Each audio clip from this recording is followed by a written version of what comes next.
안녕하세요, 욜디입니다. 이번 시간에는 엑셀 문서에 도형을 추가해 보도록 하겠습니다. 지금 시험지의 출력 형태를 자세히 살펴보면 표의 윗부분에 도형이 하나 있고 도형 안에 이렇게 제목이 들어가 있습니다. 그래서 이 작업에 대한 조건을 아래에서 확인해 보면 도형의 종류는 평행사변형이고 도형의 그림자 효과를 주고 도형을 노란색으로 채웁니다. 그리고 이렇게 제목 글씨를 추가하고 이 제목의 글꼴을 굴림, 글자의 크기는 24포인트, 색은 검정, 그리고 글자가 굵게 보이도록 효과를 설정하라고 합니다. 뭔가 아주 복잡해 보이지만 하나하나 차근차근 해보면 전혀 어렵지 않습니다. 같이 해볼게요. 지난 시간에 작성한 엑셀 파일을 이렇게 열어주세요. 그럼 이렇게 표가 딱 작성되어 있는 상태일 겁니다. 표의 윗부분에 도형을 추가할게요. 먼저 이 도형의 위치와 크기를 확인해야겠죠? 도형의 세로는 1행, 2행, 3행, 총 3개의 행의 높이입니다. 그리고 가로는 B열부터 시작해서 G열의 반이 조금 넘는 정도의 너비죠? 그런데 우리가 작성하고 있는 엑셀 파일을 보면 1, 2, 3행의 높이가 시험지의 출력 형태보다 좁아 보입니다. 그래서 도형을 추가하기 전에 행의 높이를 조금 더 늘려보도록 할게요. 지난 시간에 열의 너비를 조절하는 방법은 배웠었죠? 행의 높이도 똑같습니다.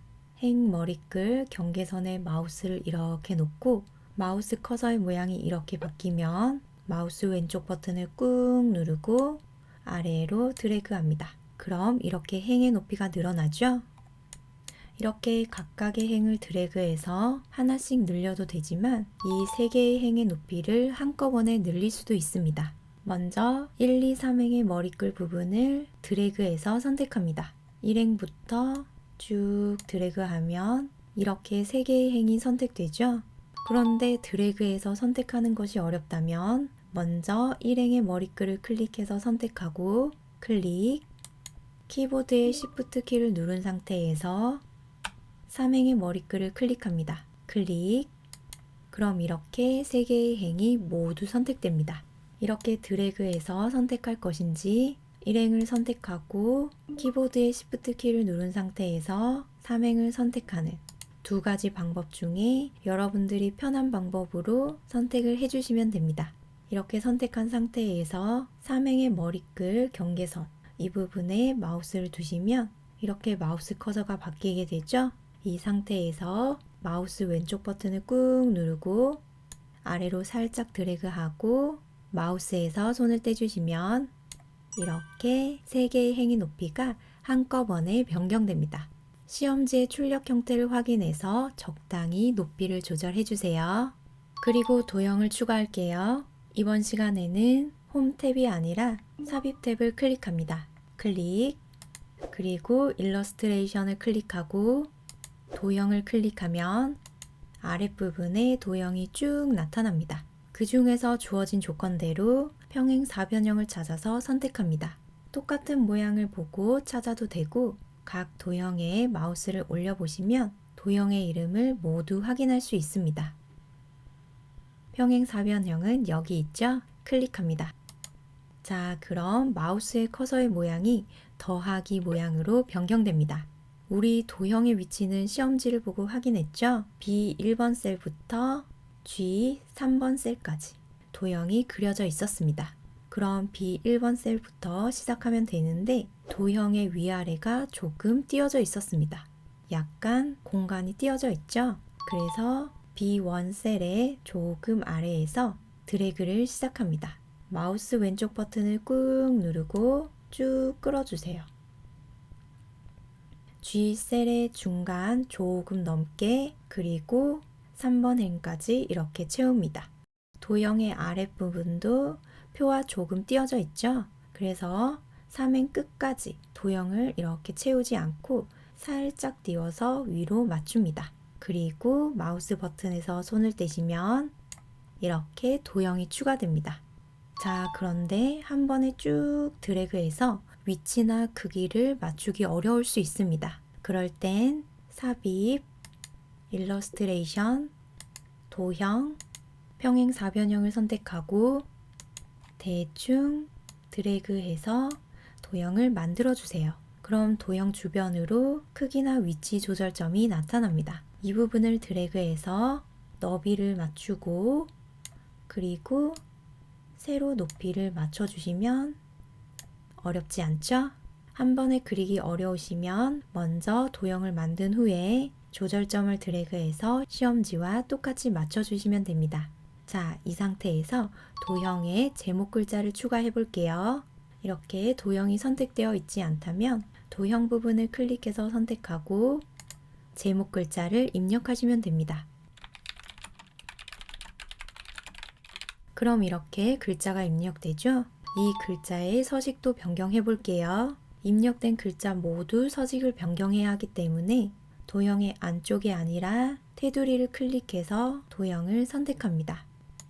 이 상태에서 홈 탭을 클릭하고 먼저 글꼴을 굴림, 클릭, 글자의 크기는 24포인트,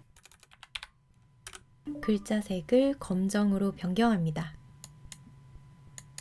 자, 그리고 굵게를 클릭하면 이렇게 글자의 서식이 모두 변경됩니다. 그런데 여기서 잠깐 조건에는 적혀 있지 않았지만 시험지의 제목과 비교해 봤을 때 글자의 위치가 다르죠? 시험지의 제목은 도형의 가로, 세로, 가운데에 위치하고 있습니다.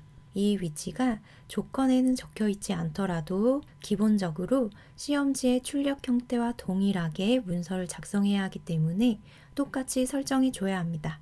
이번에도 글자 모두 위치를 변경해야 하기 때문에 도형의 안쪽이 아니라 테두리를 클릭해서 모두 선택하고 홈 탭의 맞춤 부분에서 세로 맞춤을 가운데 맞춤 그리고 가로 맞춤을 가운데 맞춤을 선택합니다.